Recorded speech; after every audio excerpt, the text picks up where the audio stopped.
Harney Basin, along with Klamath Basin and the Great Salt Lake, are the three most important areas left in the western U.S. from a spring migratory bird stopover perspective.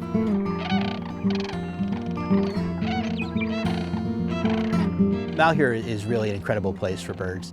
It's absolutely spectacular. Over 300 different species of birds use the refuge at one point or another during the year. In this basin, you have up to 5 million ducks show up every year.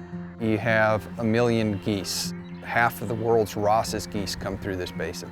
And then you have, 100,000 swans. 20% of the world's ibis population uses this area for nesting.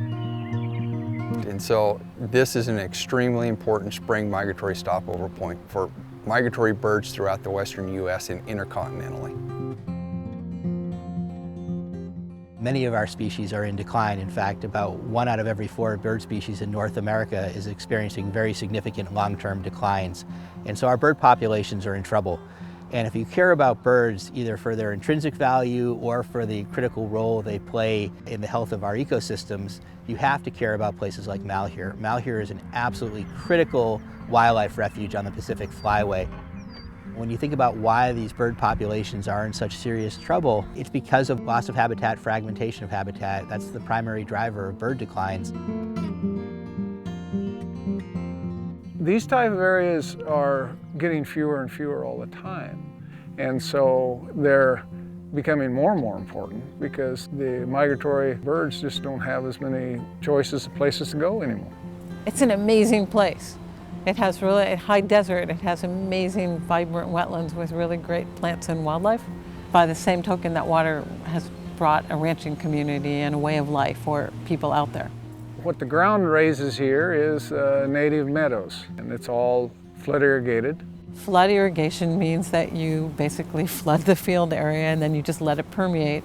Well, we flood irrigate because it's cost effective. It's beneficial in a lot of respects for what we do, how we do it.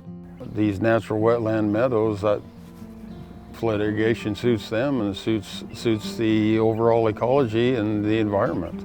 Those ducks need these wet fields to be able to have their nests and all those kind of things. So there it works really well. It's really different than some of the issues about salmon or other places. Just generalizations about flood irrigation being good or bad, I think are not terribly useful. I think you really have to look at the specific landscape and what's occurring there and what role it's playing.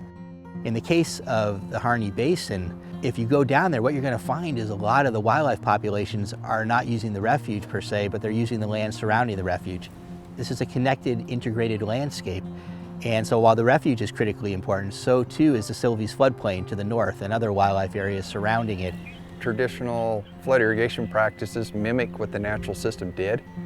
And so that's very beneficial to spring migrating birds. And so those private landowners play a very critical role in that function.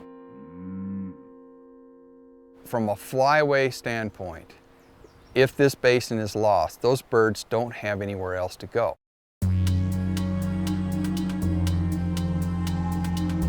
I'm concerned that this kind of habitat is at risk.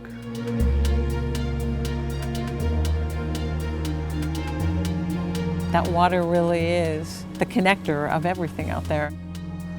Many people's livelihoods in this rural community are tied in one way or the other to the wetlands. And if we can at least maintain what we have here, I mean, there's places all over the country that have lost sort of this wide expanse of open space, and the fact that we still have landowners, ranchers on those lands, in my mind, is a huge benefit. Our end product is beef. We're certified organic. There's a little over 2,000 acres of native meadow. The entire property is around 11,000 acres. I've been here 38 years. This is my wife's family's place. Beautiful place, nice place to live. Takes a lot of land to properly run cattle. It isn't what people perceive it to be. This system is completely dependent on spring runoff. We get that, then these meadows grow and thrive and do well. And if we don't, we might not have any meadow production at all. Drought. And they've seen drought in various places in the United States, and so, we go to this conservation mode. It's like, okay, we have to conserve every drop of water, which is a great thing. But then some of those things become black and white about what's efficiency and what is, saving water, and then what works where and not. Different situations result in different needs. In this case, I think flood irrigation absolutely makes sense, and it's nice because it makes sense for the ranchers. It also makes sense for the wildlife. It's hard to recognize that by not saving every drop of water that we're actually creating habitat, and we have been for, hundreds of years. What's the best way to do this so every living thing, wildlife to plant to human, can coexist in this area? One of the things that we have managed to do down at Malheur is establish strong relationships, establish trust, and establish a platform that we can make some very good progress on some critical issues right away, but that also forms the basis for making progress on some of the more challenging issues over time.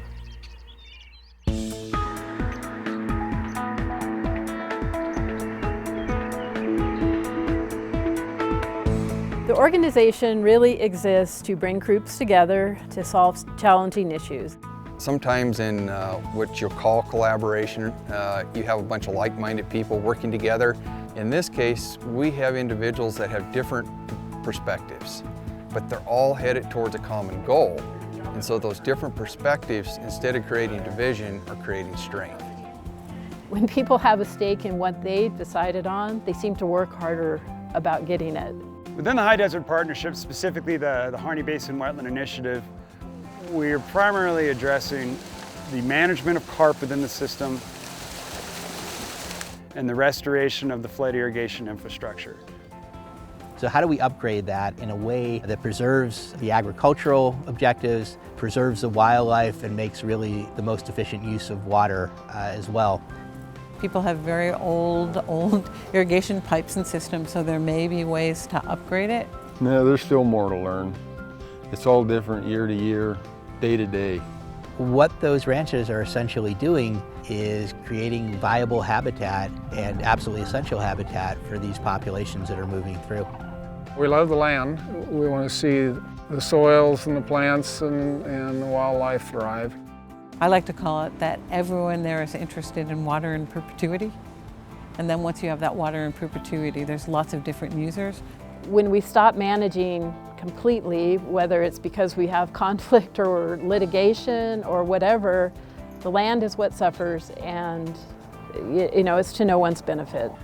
Whether it's the refuge people, or it's people in the conservation community, or it's ranchers, there's an understanding of the role that each of those people play in that ability for us to have this pretty phenomenal, really important, like internationally known wetland and flyway.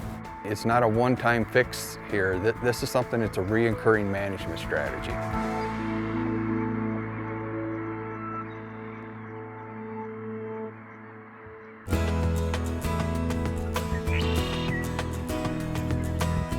What can people do to help? Sometimes it's people, sometimes it's knowledge, and it just depends. But all of that is important to making this work. You can advocate for the refuge. Go down there, learn about it, get involved. There are lots of opportunities to do that, but become an activist for the refuge as well. And you can do that through Audubon and other groups, to the congressional delegation, to the leadership at U.S. Fish and Wildlife, to make sure that this work is funded and it's sustained. I believe that we're going to look back in 10 years and realize that I think we've accomplished one of the most important restoration projects in the western United States. I think that's really what this is about, and I think we're going to get there.